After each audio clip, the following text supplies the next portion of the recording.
I wish it was darker. Couldn't see my skin. Pitch black would be nice. Relax. You wash every day with Noxzema and nothing else. It is so cute. It's better than soap. It dissolves oil without over-drying. Soap doesn't. I want to tell you that you really look great. Thanks. For healthy-looking skin, your face belongs to Noxzema.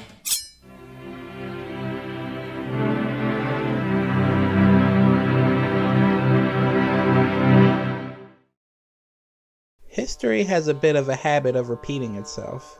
In the early 1980s, as we all know, a seemingly endless amount of low-budget slasher movies emerged in the wake of John Carpenter's Halloween and Friday the 13th, most of which were condemned as substandard imitators by critics and only truly loved by rabid horror fans such as ourselves.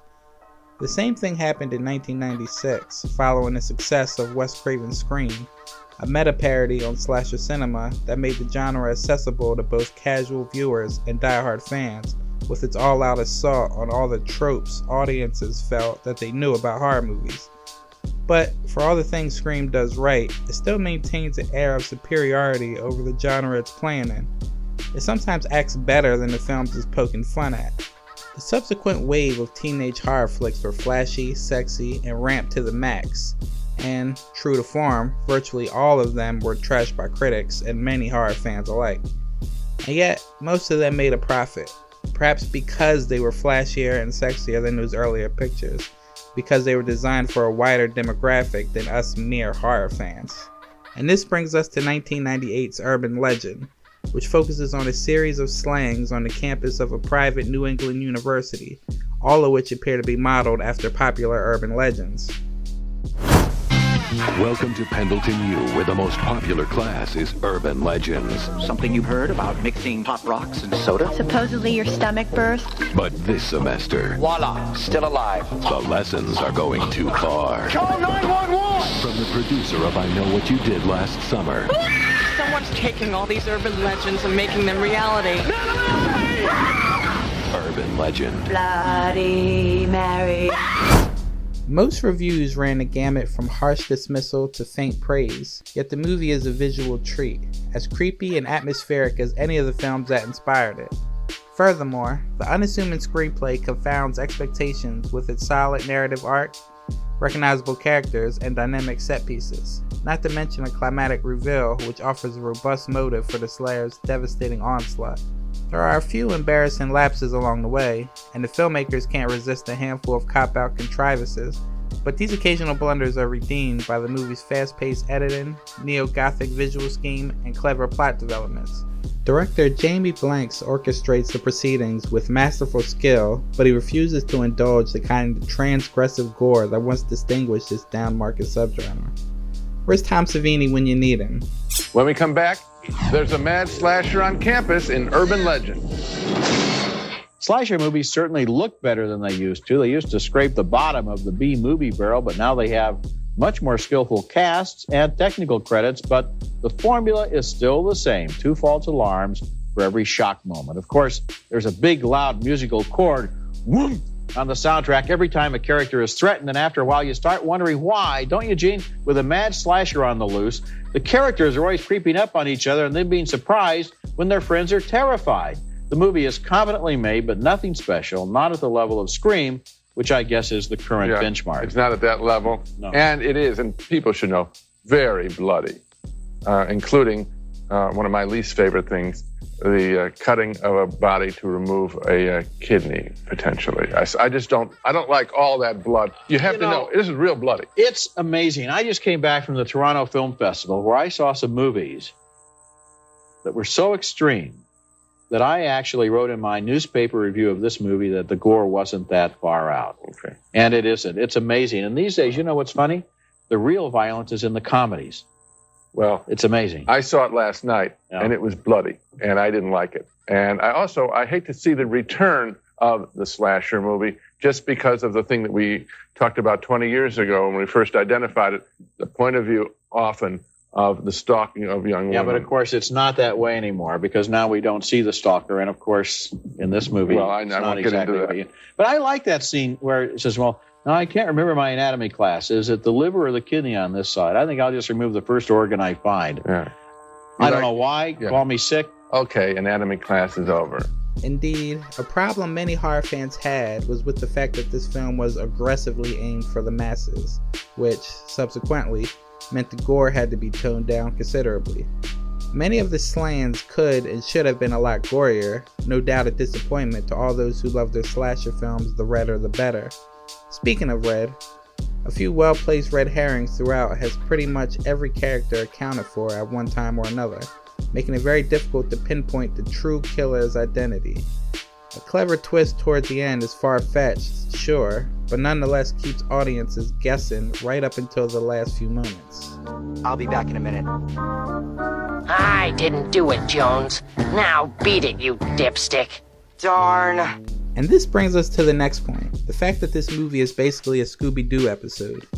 When someone starts offing students using urban legends, who you gonna call?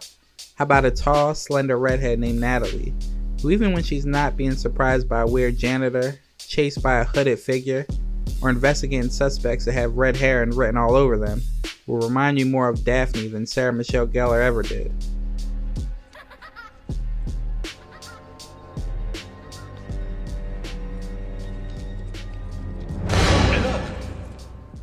Sorry, Dave.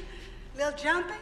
A recurring theme in Scooby-Doo is the weakness of adults, so don't miss the scene where Natalie finds her roommate lifeless with the words, "Aren't you glad you didn't turn on the light?"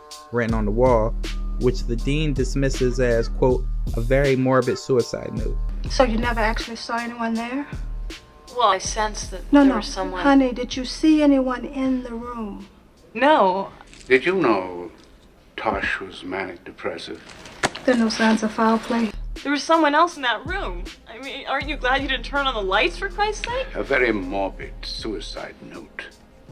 Now I'm having trouble locating another student, a boy named Damon Brooks. He's been missing for some days now. Missing? He's not missing. It's the weekend. He's probably shacked up in some motel with a girl. Or a guy.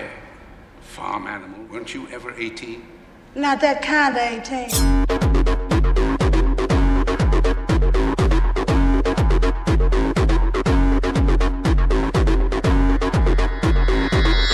The culprit turns out to be bug-eyed Brenda Bates, named after you-know-who has been using urban legends to take revenge on those responsible for her boyfriend's death, plus a few people who had nothing to do with it, but whatever. Come to climatic unmasking, she's shot twice, thrown through a window, sent through a windshield at high speed, and drowned. It's insanity. One of the film's biggest negatives, but a guilty pleasure delight, is the 90s vibes throughout. The actors instantly date this movie. It feels like a 1998 award show with names like Alicia Witt, Rebecca Gayheart, Jared Leto, Tara Reid, and Joshua Jackson rounding out the cast. Thankfully, there are some great horror names like Robert Englund, Danielle Harris, and Brad Dourif to help elevate things just ever so slightly. While these cameo-filled horror movies are commonplace now, it was crazy to think that a project could hire both Chucky and Freddy as players in its film. Sure, the actors weren't tackling these roles again, but at the same time, it felt fresh and new. Last week we discussed folklore as a gauge for the values of the society that created them. Today we get more specific. Urban legend wasn't a game changer in the slasher genre, but it was a worthy attempt. It still is. It's not perfect, but it's certainly worth a revisit. It's also a film that might actually benefit from a reboot. It's an effective concept with a wealth of underexplored urban legends that could use a modern update. An overhaul could work as new generations often have new legends. Nowadays it's a bit more paranormal with Slender Man or whatever creepypasta comes up with.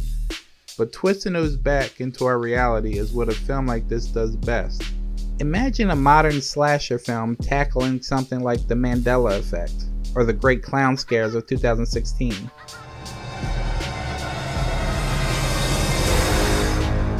No, it can't be!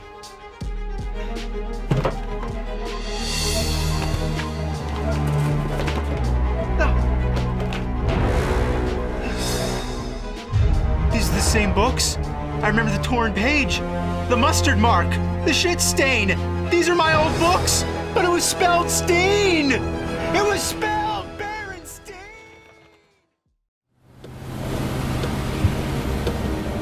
This will become a legend too, you know. It'll change a little from person to person, of course. Brenda will become a guy, and you'll become a cop. And I'll end up in some insane asylum. So if this is an urban legend, at what point do we get to the twist? At the end of the movie, the two surviving characters remark on the fact that now that their ordeal is over, the story of the serial killer who based their murders on urban legends would itself become an urban legend. The film did indeed spawn two sequels, Urban Legends Final Cut and Urban Legends Bloody Mary. So, you know, that's something. Goodbye. There's a stupid story here at every campus in the Northeast. Exactly. I mean, where's your proof? Were you even listening? It all keeps getting covered up. Think about it. Yeah, and you know what? Natalie. She's my old roommate's cousin. And Brenda's a girl in that Noxzema commercial. Hi,